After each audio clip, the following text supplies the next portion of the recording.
Today we're going to take a look at answering open response questions, otherwise known as short answer response or SAR. Previously this week we looked at the strategy known as APE. So if you recall, the A in APE stands for answer the question. Start your answer with part of the question. The P is for proof from the text, and you can use some of these different stems here to start your answer, your proof sentence off in your answer. The E stands for extend or make an opinion or connection and summary statement. I want to note here that it takes at least 2 sentences to make the extension part of the APE process. So let's take a look at the rubric we will be using to grade the SAR. Again, we previously went over this rubric this week. We were aiming for a score of 3, meaning that my idea is perceptive and reflects an awareness of the complexities of the text. You understand what you've read and you can extend on it in short answer response. The text I use to support my idea is specific and well chosen, so your evidence is very well thought out. It proves your answer. And the combination of my idea and the text I provided demonstrates I have a deep understanding of the text. This refers to your connection right here, those 2 sentences at the end. You have to really show that you've thought this through and you've proven and extended your answer. So how are we going to do that? Let's take a look now at the question that we will be answering together. The question we will answer together today starts with the directions. Use the mentor text to answer the following question. Be sure to provide evidence to support your answer. This is the most important part. This is what we're talking about. Your evidence must prove your answer. So let's look at the actual question, which is located right here. In the story, Unusual Normality, Ishmael Bey's use of language, his word choice, and syntax establishes an individual voice and tone. Describe the essay's voice and tone. So if I refer back to my APE process, A stands for answer the question. And you're going to use part of the question to form that answer. So I'm going to start off with his name, because that is our author and it's in the question. And that's exactly what the question's asking us. It's asking about his voice and tone. So Ishmael Bey's use of active voice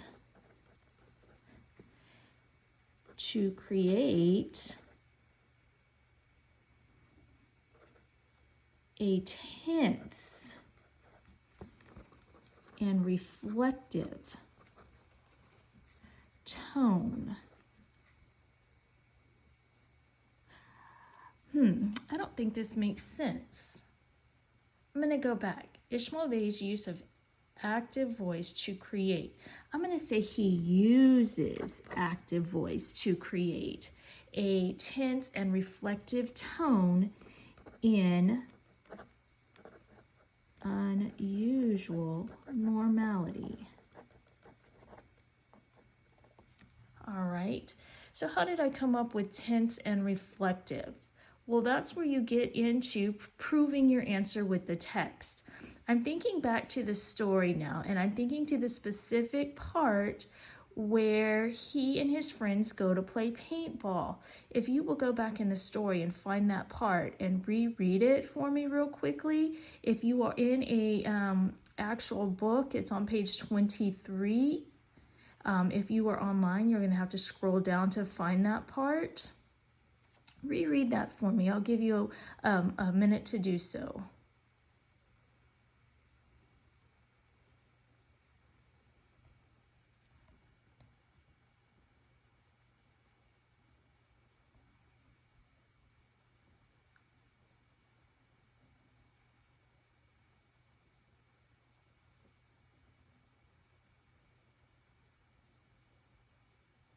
All right, let's come back together now. What I discovered is that a normal activity for his peers was way more than an innocent activity to him. And that was due to his experience in his former life. And that is what I want to use as my proof here, because that is what creates that tense yet reflective tone.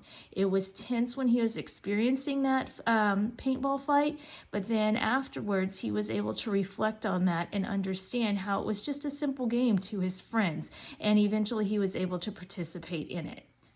So here we go. We're going to start off by saying exactly that. After experiencing the terror of war from an early age,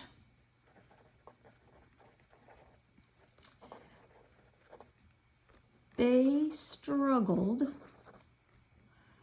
to understand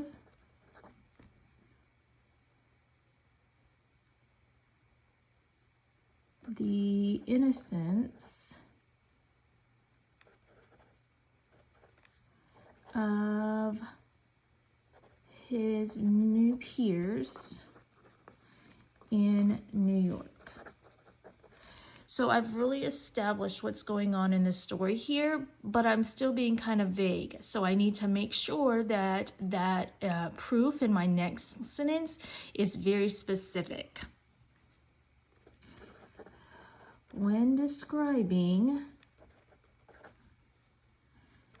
a simple game of paintball, he, and I'm going to quote right out of the book, began to memorize the terrain immediately, and this was from habit. I don't know if any of you have ever played paintball, but memorizing the terrain immediately is not necessarily a strategy that teenagers have. They are more focused on just hitting each other with the paintball, running around, having a good time, laughing. But because of the tense situations that this individual had experienced in his previous life, he knew that he had to memorize that terrain and conquer this endeavor. And so I showed that here. He was very tense, but then he was able to reflect on that, and he was able to see how that was normal. So he had to adapt when he participated in this normal teen activity. That's what makes it an unusual normality for him, because it's unusual for him, but normal for his teen peers. So now we're going into the reflective sentence, and you notice I only have a small part of my box left. I have written kind of big because I want you to be able to see what I'm writing here. But you have to stay within the box. So what I want to add here is normal teen activities were difficult for him to adapt to because of the way he was raised.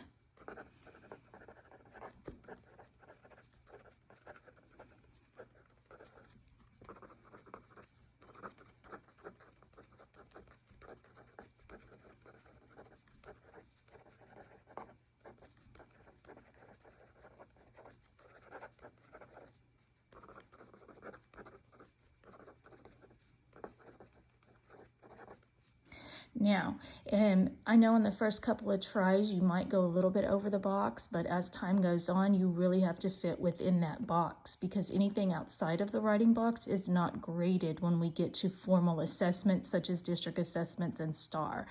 So let's read our complete answer choice here. Ishmael Bey's use of active voice to create a tense and reflective tone uses an active voice to create a tense and reflective tone in unusual normality. After experiencing the terror of war from an early age, Bey struggled to understand the innocence of his new peers in New York. When describing a simple game of paintball, he began to memorize the terrain immediately, and this was from habit. Normal teen activities were difficult for Bay to adapt to because of the way he was raised. Now, have we answered the question about what is his individual voice and tone, and did we describe it here? We did describe how an innocent activity such as paintball is very tense for him, and we described how that is a result of his past.